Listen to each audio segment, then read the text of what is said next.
નમસ્કાર, આપ જોઈ રહ્યા છો BSS લાઈવ ન્યૂઝ ઇન્ડિયા, દેશનો નંબર 1 ચેનલ. ખબર એવી જો સાચી હોય.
પાર્કની જમીન પર બિનઅધિકૃત નિર્માણ. ગાંધીધામના વોર્ડ DC2 માં વિવાદ ઘેરો.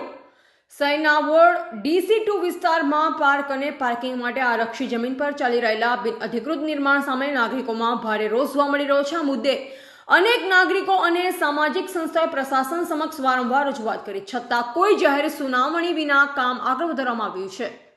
નાગરિકોનો આરોપ છે કે પ્રશાસન એકતરફી ઇકો ચેમ્બર વિચારધારા અપનાવી લોકશાહીને કાયદાને અવગણના કરી રહ્યું છે. નાગરિકો જણાવે છે કે પાર્કિંગ માટે આરક્ષિત જમીન પર અન્ય કોઈ નિર્માણ કાયદેસર નથી, તેમ છતાં 2 જાન્યુઆરીથી કામ શરૂ કરાયું છે.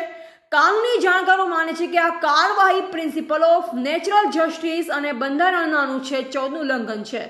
જો કામ અટકાવાશે નહીં તો મામલો ન્યાયાલય સુધી પહોંચવાની શક્યતા છે અને જાહેર નાણાંનો ખર્ચ વ્યર્થ જઈ શકે છે. નાગરિકોની માંગ છે કે તાત્કાલિક કામ રોકવામાં આવે, જમીન યથાવત રાખવામાં આવે અને સમગ્ર મુદ્દા પર જાહેર હિત માટે બનેલ ટાઉન પ્લાન નકશામાં આરક્ષિત પ્લોટ જે લાઇબ્રેરીનો છે તેનો ઉપયોગ કરવામાં આવે, નહીં તો આ મુદ્દો હવે રસ્તા પરથી સીધો કોર્ટરૂમ સુધી પહોંચશે.